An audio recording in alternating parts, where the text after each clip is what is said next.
Hey guys, so today I'm just going to be talking a little bit about the history and mythology behind the North and South nodes of the moon, and this is an astrology video. So I'm going to go into a little bit of the differentiation of the Western astrology and the Eastern astrology, which is the Vedic or the Hindu astrology. And first I'll go into how the Hindu astrology adapted the North and South nodes and the mythos behind that. So essentially all Hindu belief system is that there's a life after this and there's a life before this current lifetime. And that's where the symbol of the North and South node represents in both Eastern and Western astrology. If you don't have that belief system, then it's representative of your South node, your early life, and your North node, your future life. So those are the things that you need to accomplish. Those are the things that you have already accomplished. Basics. Where the Hindu originated, the belief system of the Hindu that there was lifetimes before and after this, was the Egyptian culture. And from Egypt to India to Greece, there we had a movement of information and teachings and amazing insights into our own reality. And from the Eastern to the Greeks, they passed on astrology, but they adapted it in different ways. So going back to the Hindu version, we have many deities, many gods, hundreds. And in this particular scenario where they fleshed out this concept of the lunar nodes of the moon, it came from a story of Lord Vishnu throwing a party for all the deities and gods and also the planets. And in this party, a demon snuck through, represented by the Ouroboros, and it drank all the elixir of life that the Vishnu was serving to all of its guests. So this elixir was the elixir and serum of life, and it would make them live forever, right? So this demon drank the serum, and the moon told Lord Vishnu that there was a demon in the room and it drank the serum. So Lord Vishnu cut it in half, cut with his mighty sword, and he separated this demon into a tail and a head. And that's kind of the premise of where that comes from. So essentially, we see that this is a representation of separation consciousness, right? There's a unity consciousness first, where there is no body. There is no body; it's just spirit or mind, right? And then when Lord Vishnu cuts it in half, it means that there's spirit and mind that encumbers the flesh, and this is incarnation. So we have now that it is mostly when Lord Vishnu cut the demon in half, it represents incarnation and life and death, the continuous cycle of life and death in the body.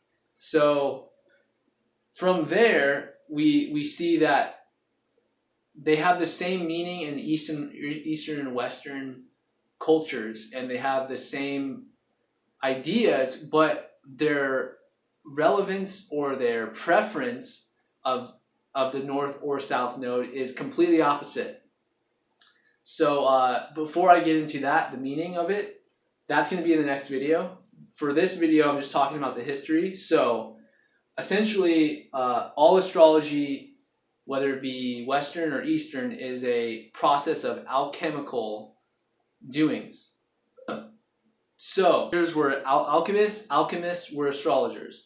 Alchemists were known as the scientists of the medieval and Renaissance era, before Renaissance, that it was before any chemistry was documented and studied and made into a area of study.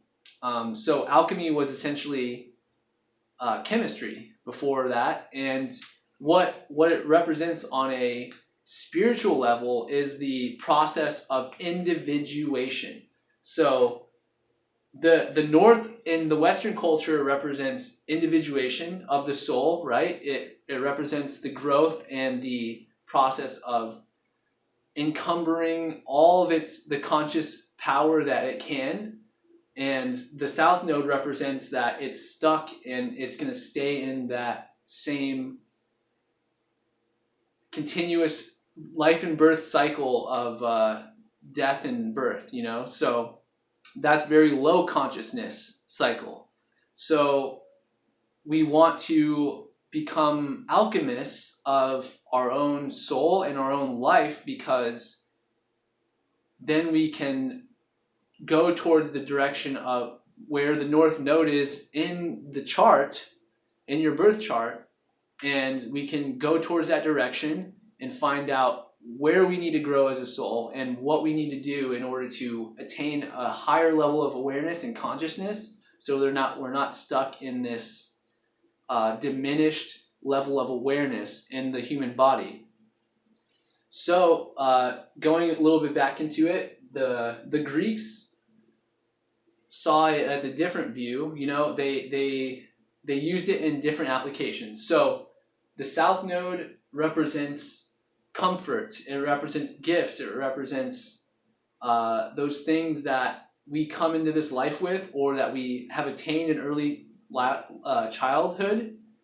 And the South Node represents those things we're already good at, the things that we've already done in this life or the last life, and it's a very comfortable place.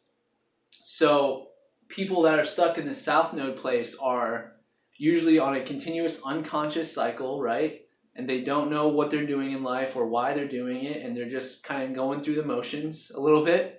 And that's just what it is, unfortunately. And they're just a very minimal consciousness that they've already attained. And it's very safe, very normal, very predictable life, right? The South Node.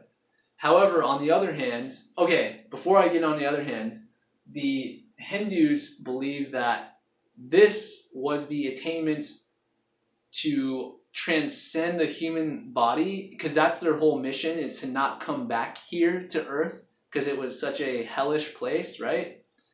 So their belief system is transcending the body and going towards a spiritual destiny, and they think that that spiritual destiny is going to be attained through living the South Node, which is the gifts that you've already attained, and not going towards the extraordinary new dangerous ways of the North Node. And that leads me into the North Node, where it represents power, fame, accomplishment, a grandized kind of visions of that you realized into this reality. It's a very alchemical process in its own, because it's the creation of your own reality and your own life. So the North Node represents many things in the Western culture that we see as great, good things. And the Eastern culture doesn't see it that way. The Eastern culture sees it as ego and denial of the soul. And in the extreme, it can do that, but if we balance the two and kind of understand that the differentiation of the two belief systems and see where we can use the gifts of the South Node into the North Node, then we can further decipher what it is in your birth chart that will propel you towards your karmic destiny. So, South Node, or Ketu, being the karmic debt, or the things that we already have encumbered, right? The North Node represents that dangerous, risky, unexplored, unknown place, and that's the North Node where you will attain a lot of celestial energy, so to speak, because that's the head, right? That's the head of the Ouroboros, and it's eating up the celestial energy, while the tail is pooping it out, or exiting or excreting the energy through it. Both are necessary for the integration process of energy and information and intelligence and consciousness. However, if you're living only from the south node, then you're and not embracing those risky parts of your consciousness that you, in order to pursue, you're not getting that nutrients and that energy, that life vitalization of what the North Node can give you. So the North Node represents, power. It represents authority. It represents all the things that Western culture like.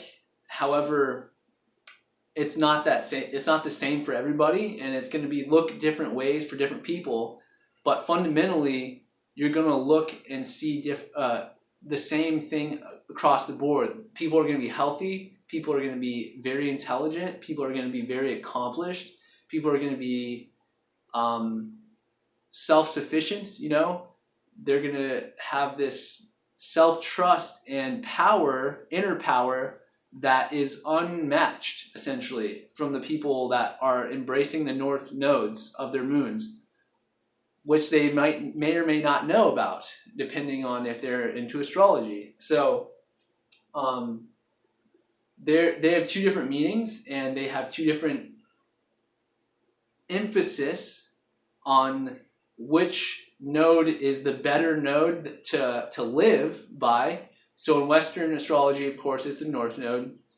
Eastern astrology, it's the South Node. So you can decide which one is for you. And I think I went into that pretty well. And I'll see you guys in the next one about the lunar nodes in more detail. Love you guys.